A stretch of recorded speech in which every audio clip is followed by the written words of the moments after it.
31. Sorry about that. That's okay. I'll call the Skagit Board of Directors meeting to order for January 31st, 2023. The time is now 11:31. I'll ask if Whitney could just confirm our roll call of members for us. Jill Boudreau, Mayor of Mount Vernon. Lisa Janik, Skagit County. Sorry about that. Commissioner Browning. Yeah. Commissioner Janicki just checked in. Commissioner Wiesen. This is Sandy Perkins, Skagit Auditor, sitting in for Commissioner Wiesen. Thank you. Mayor Johnson. Present. Mayor Miller. Here. Mayor Sexton. Here. Councilperson Aslett. Councilperson Holst. We have somebody signing in right now. Our CAC Chair, Judy Jones.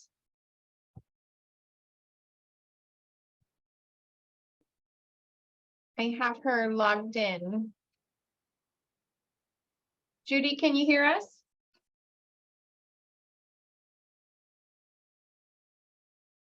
Our labor representative, our new union president is now Colleen Kennedy. She was going. Sorry, Judy's here. Oh, thanks, Judy. Colleen was going to be here, but we let her know the nature of the meeting and she had prior obligations, so she will not be attending today. And that's everyone.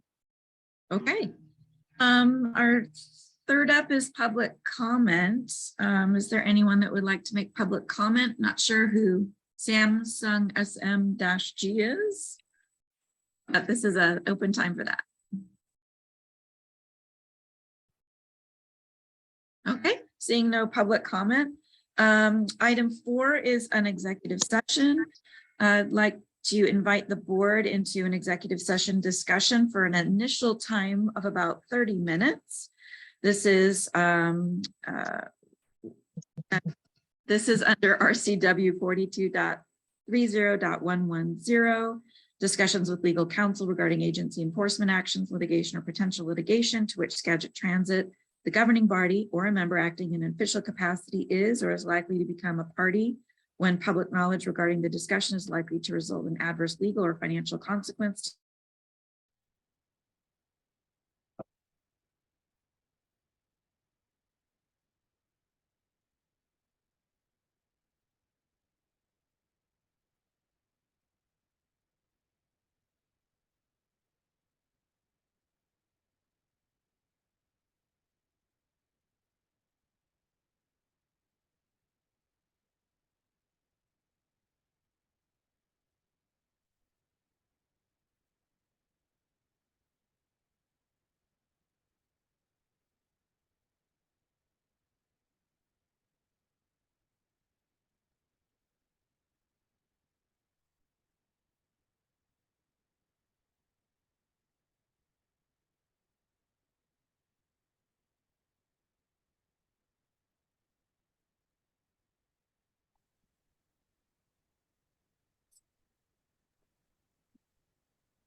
Did everybody make it?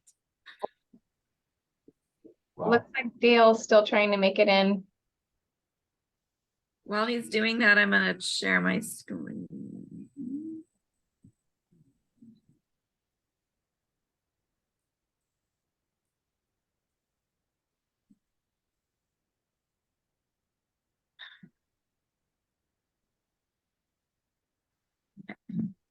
Did everyone make it?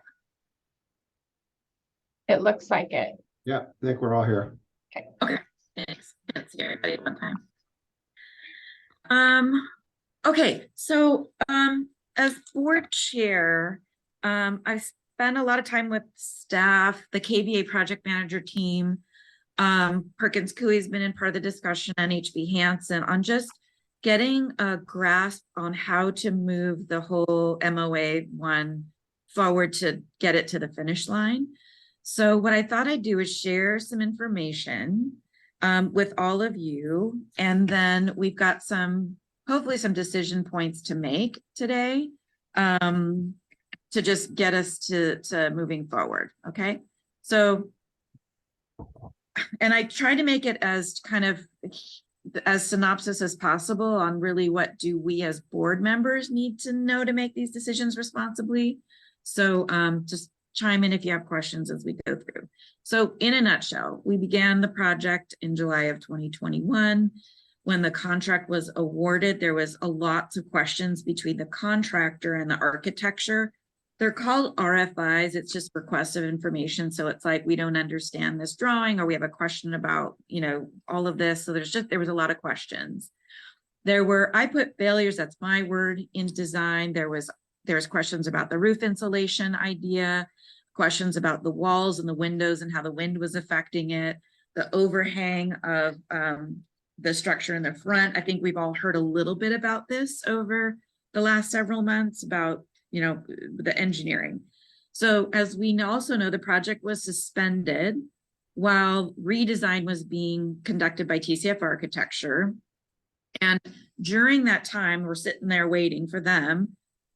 HB Hansen, everyone got together and said, well, we can work on figuring out the roof while we're waiting for the other redesign of, say, the walls, the windows piece.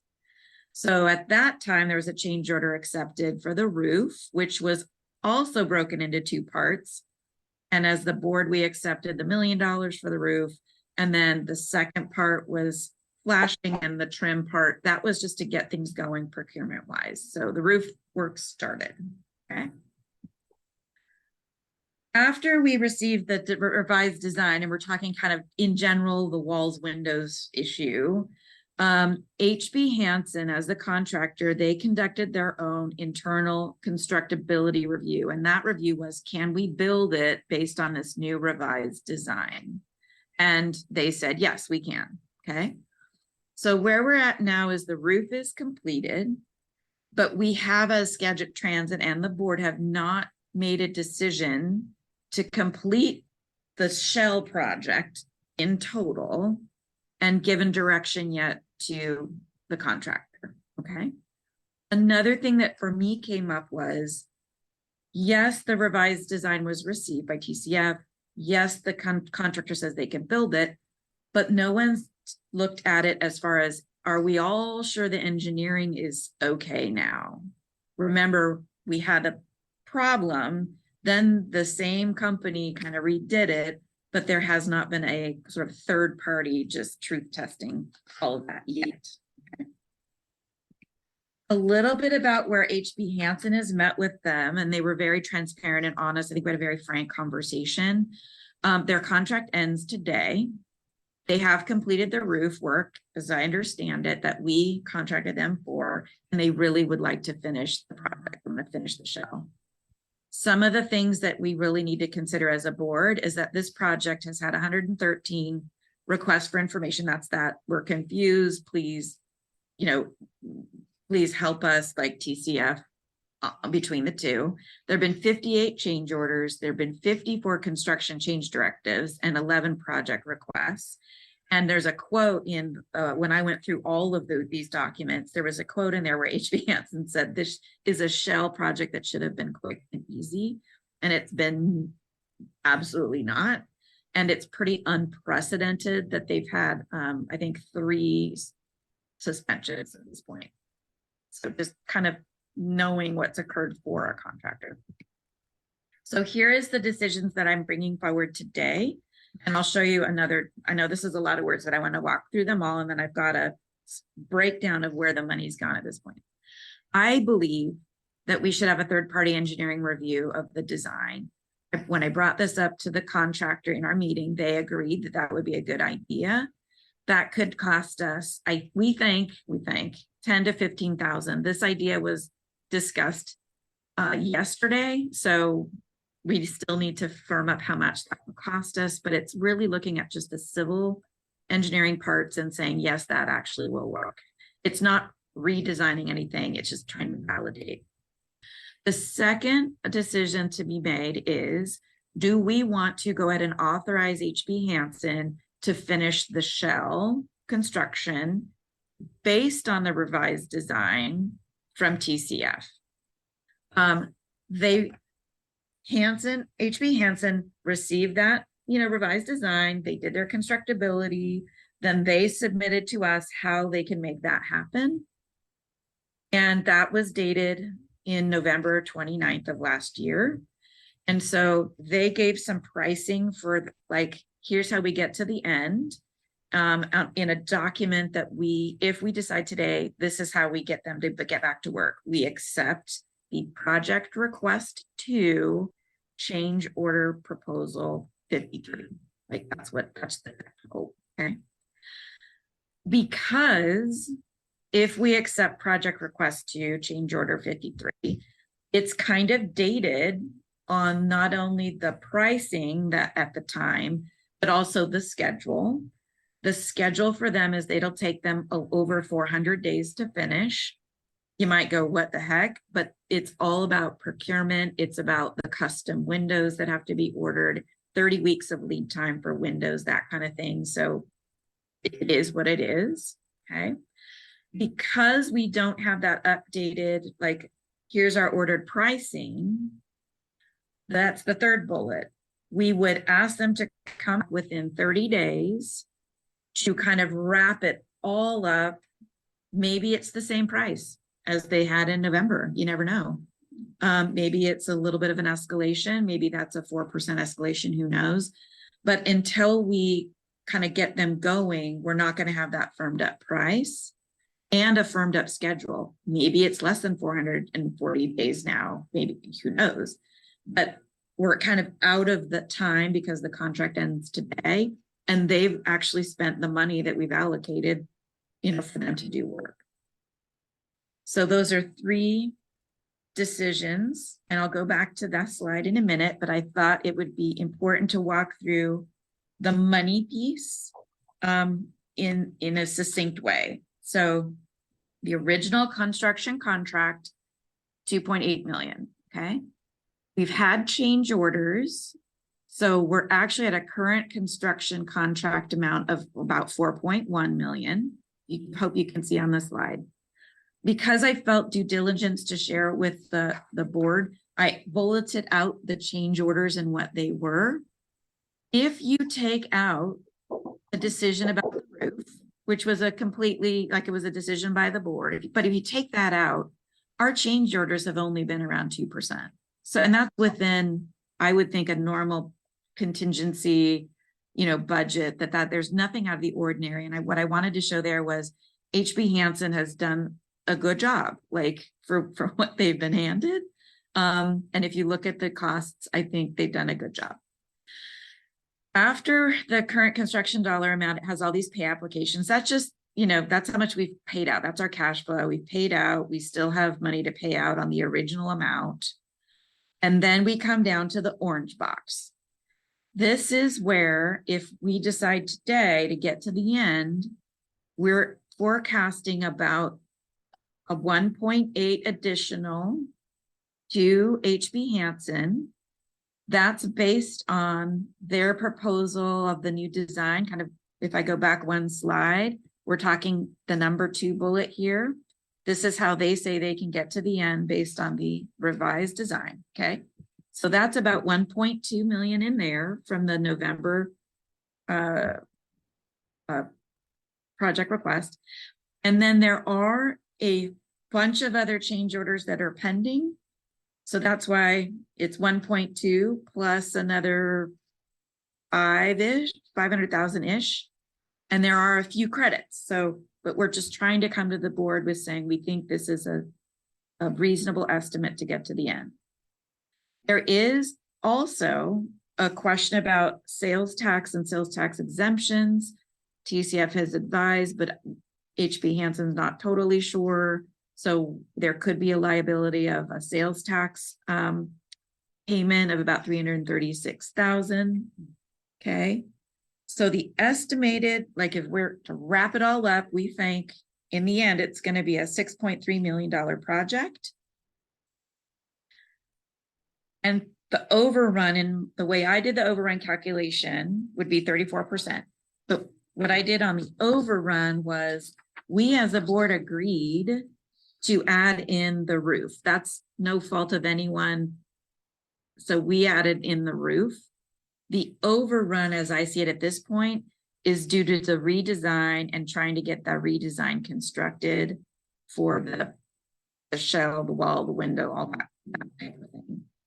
So I just wanted to kind of try and illustrate where I see us at overall financially and trying to get back to getting this done. And then the last thing I'll share, and then of course we need to have discussion. If I can get this advance. Can I ask a question Yeah, on the yeah. financial part Yeah, yeah. before you go Yeah, yeah, switch yeah. the page? Okay. So for the roof, there were two components to the roof, the Yes. million and the 275. Right. Where is the 275 in this listing?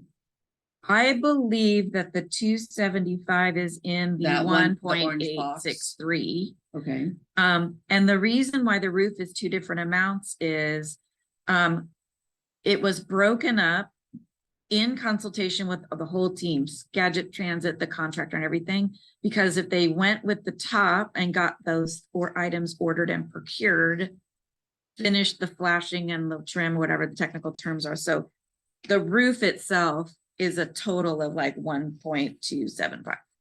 It just, yeah, that makes sense. and in the projected overrun, then it has the approximately 1.3 million of roof is part of this overrun number. It is not. Oh, that's separate. Only Okay. because I took that we had already contracted for that 1 million accounted for up in the 4.1. Okay. But I mean, math can be, you can show it however we want to do it. I just felt like I just trying to go from 2% to 34%. 2% is if you take out, but it's just the change orders Yeah. without the roof. But Okay. we can, yeah. Okay, I feel like we have Just wanna make sure I responsibility for saying we authorize the roof. And so if there's anything there, I'm not. And now my PowerPoint's frozen. So I'm going to stop sharing for a minute. The questions I think today are, do we want to move forward? And then we also have a separate issue of how do we recoup money from TCF architecture for clearly errors and omissions. And then who is here to probably tell us we have a way to at least file for getting some money back. Initial thoughts. And I don't think Judy should be in this meeting. I apologize, but it's not a voting member.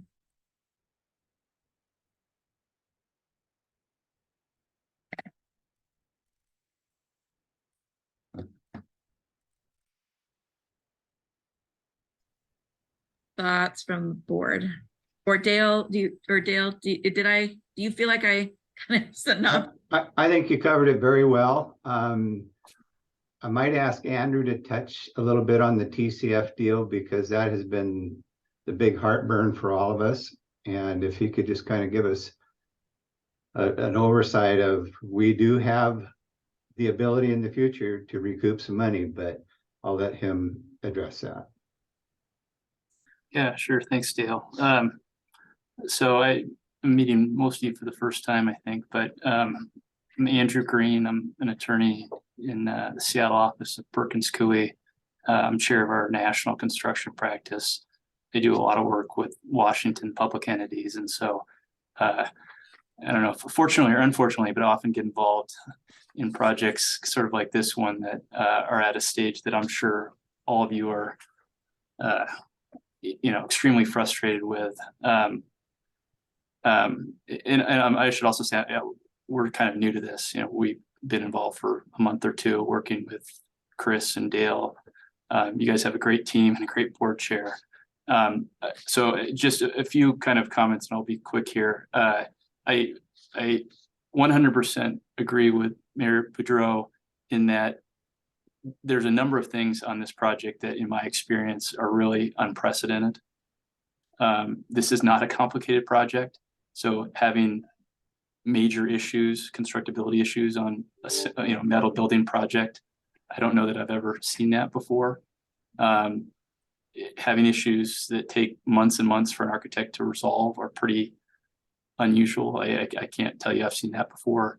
Having multiple suspensions is really unusual. And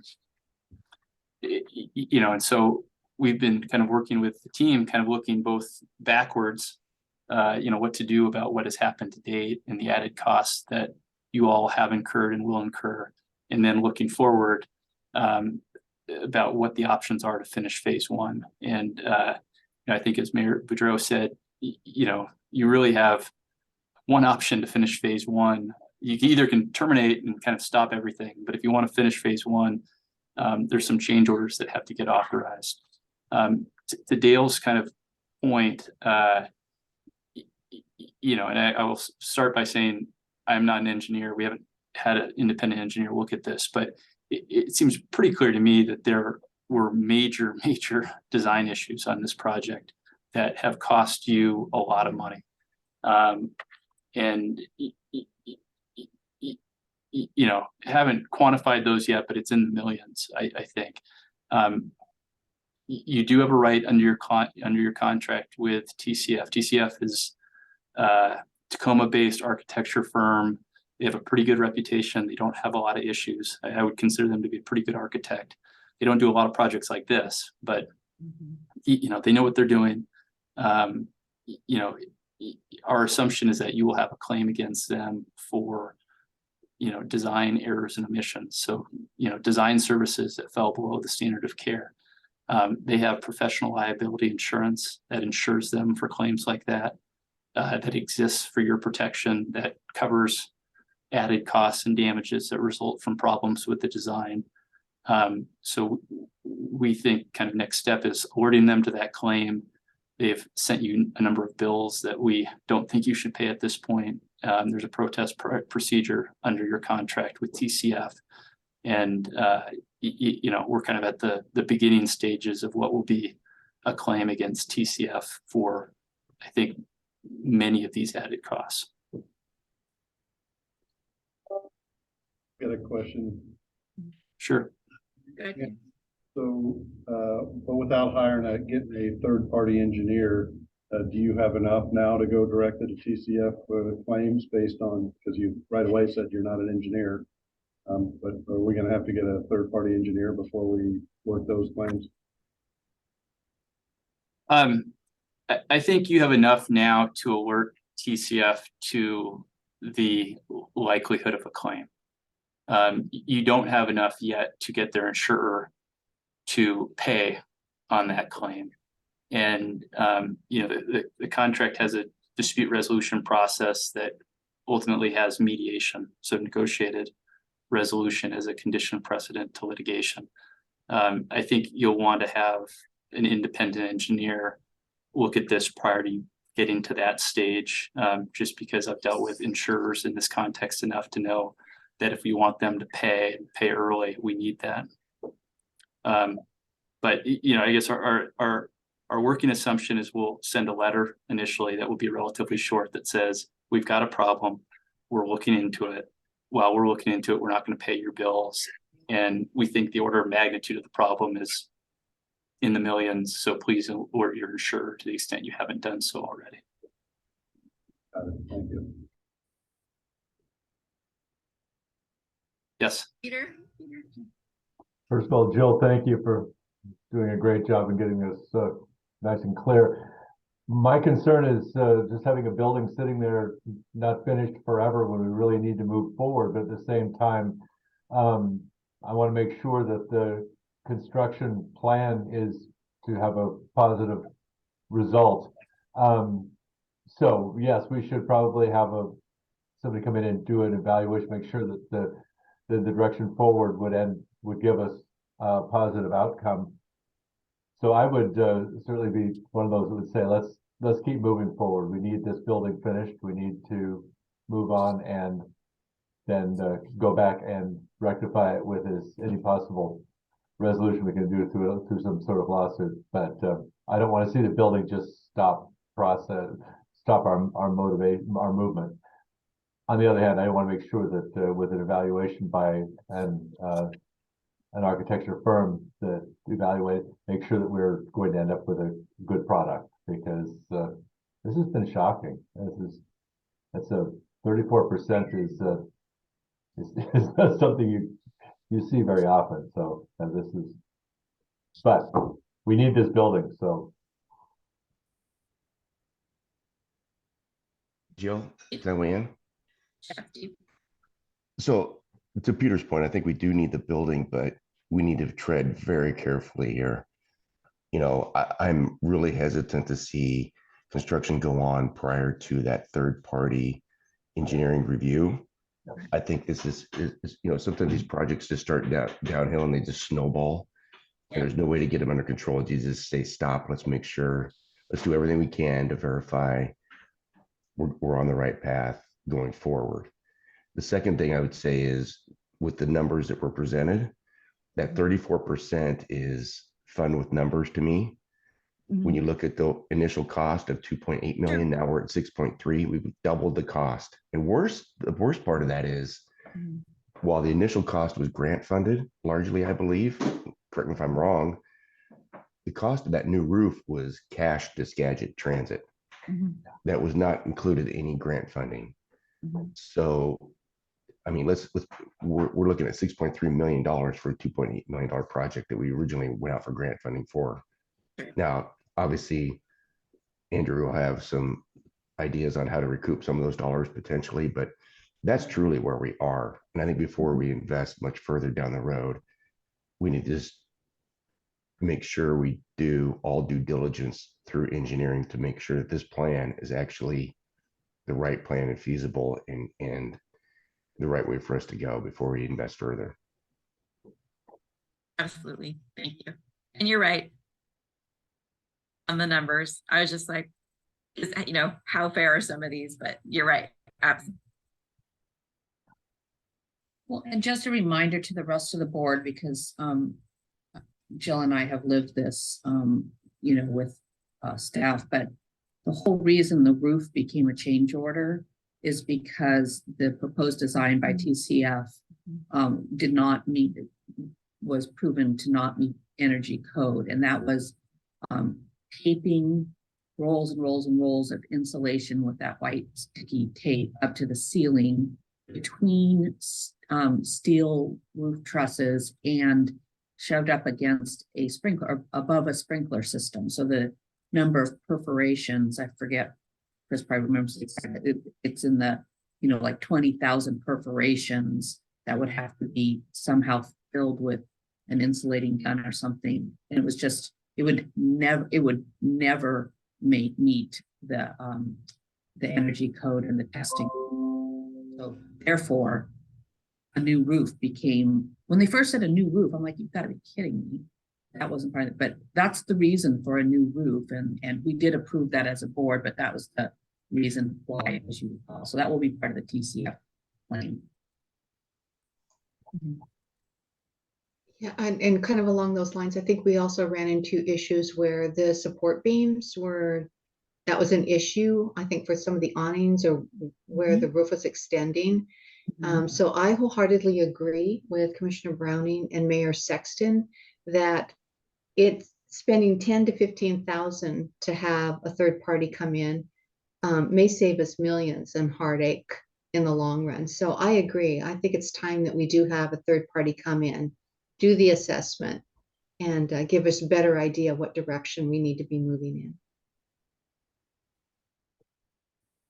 How does everyone feel about, we're trying to, we talked through this with KB Hansen on doing it simultaneously. So we could authorize this project change.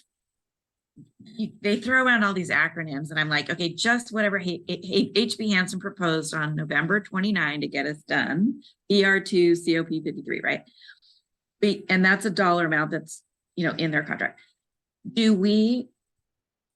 I talked with them about if we authorize that today, but simultaneously doing a project engineering review, that would give a couple, 3 weeks to get this engineering review finished, which we have some indication that that could occur with a few feelers that staff put out yesterday on engineers. Okay? That if we sign and authorize that HB Hansen today, they can start getting work going again, but wouldn't clearly start on that where they need the engineering review part. See what I'm saying? Like, are we comfortable asking them to start and to authorize getting the engineering review today? Or is the board saying you'd rather have the engineering review done and then come back and authorize HB Hansen to go? They have work they could be starting. Well, I'm not an engineer either, but I would rather have an engineer put their eyes on the whole project, basically, just to make sure that we know that everything is solid and is as it should be, so that, you know, we don't have to tear down or tear apart something that we're moving forward with to complete, if that makes sense.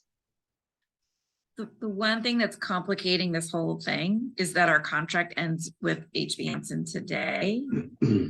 And so Andrew can help us understand that if that lapses, they could totally walk away. I don't think they want to at all. They want to finish, but I don't know what happens if that lapses and then we try and engage them back on the proposal they gave us. Let me So- a little differently. Yeah. So I also would like to see HB Hansen finish the project. They have in good faith really tried to make this work. But when we have to suspend because the design folks aren't keeping up with construction, we have to pay a daily suspension fee. Yeah. And so if we renew the contract, I'm assuming we still have to pay a daily suspension fee to HB Hansen because there isn't actually construction going on. They would, like, if we signed today, they would actually start work tomorrow. Mhm. There would be a suspension. There But my is question- work for them to do. There's a sewer line that has to be moved. There's some water lines there's plenty to keep them busy while this constructability is done. Mainly, the constructability is the shell and the windows and the awnings, really the main structure of it. And per our meeting yesterday, HB Hansen, they said they know how to fix it right now and can build it. So we just want that insurance of a constructability report. I'm all for keeping HB Hansen on. So if that's true, then I'm supportive of doing that while the engineering review is being done. And just to echo Dale's point, I think the assumption is that the engineering review, I mean, everyone's sort of assuming it'll take a few weeks. I think that's probably in the right range, that can happen sort of in parallel to all the preparatory work. So before you get to the point that you're actually building shell and core, which again is going to take a while to get the right equipment, get the right material on site, your engineering review is going to be long completed. Yeah, I think it's important to get a weather tight building. So I think we need to approve the extension with HB Hansen. I just want to make sure we stay out of the good money after bad situation. So yes, Dale, doing the water, the sewer, doing anything that is really straightforward, but I would want to make sure we don't do anything that is moving forward in areas where there's still some lack of clarity. Well, per our meeting yesterday, Mayor Boudreau made it very clear that there'll be weekly meetings, and so we'll know exactly what's going on up there. I understood from yesterday's meeting that if we signed and approved PR2 and COP 54, and with the agreement that a structural engineering constructability review would be completed in the next couple of weeks, that HB Hansen would prepare to order materials. They wouldn't order materials until the constructability review was done. So that would give them time to prepare the materials list and do all the preparatory work so they could hit go on the ordering of the materials if the constructability review came back as a positive. And so that aside, and additionally, if we signed PR2 and COP 54, roof edging, that we would ask HB Hansen to submit a change order within 30 days, the next 30 days, that resolve all outstanding project issues that currently exist, include a supporting schedule, a firm completion date, and a not to exceed price in the form of a change in the contract sum. So if we sign to get them to work with PR 02 and COP 54, it would come with these contingencies that would help limit Skagit Transit's risk in this project and give us a light to the end, an end date. Thank you, Chris. I appreciate that information. That puts a different slant on the decision altogether. So I appreciate having that information. And I guess I would lean towards keeping Hanson Construction on and until we know exactly what we're looking at. Chris, you could explain that when we're out of executive session, so it could become a motion. Yes. So, shoot, I- hold I have- on. Hold on, please. We can't have anything like that decided, no. For some, I'm not sure how Brandon's in the room now. So Sorry, I was just No, confirming that's it was okay. still in executive session. what we need to do is come back out and do some more time on the exec session. So I don't know if we all just have to leave the breakout room. Then we'll call for more time, then we all get to the breakout room. So I think that's how we have to do it. I don't know how breakouts work. So on the, if you're on the right side and you leave, I think we all have to leave the room because we have to go back into general session. Okay, so let's all go back into general session. So you have to jump back on. We had enough discussion. Is there anybody that needs to say anything more? Oh, I can go. Okay, I'm gonna jump back out. I'll be right back. Hold on.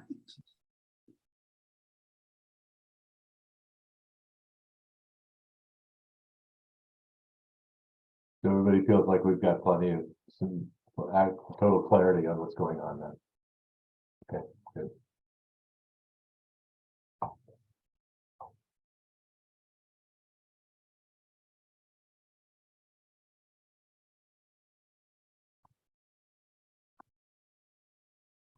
You ready for a cup of coffee? or something?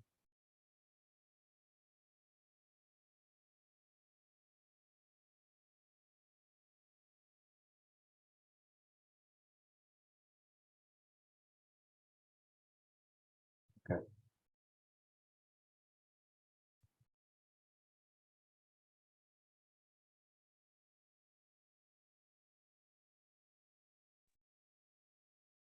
Are we all leaving the breakout room now? Or are we waiting? I closed the breakout room, so everyone should be able to go back into open session and then we can set up a new one if we need to.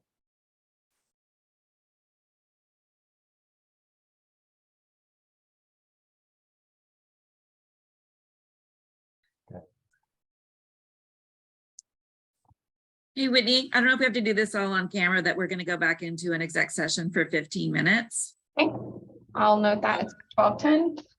Yeah. 12:10, and so we'll go back till 12:25. Are we sure? Are we really sure we need to do that? I mean, I think so.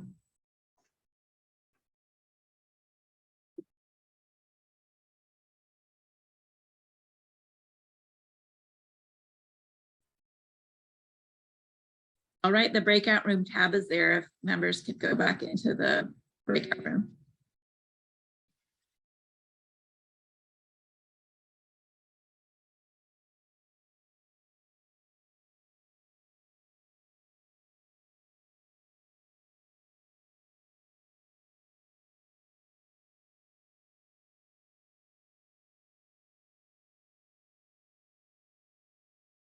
The only reason guys, it is No, just no oh. recording for this.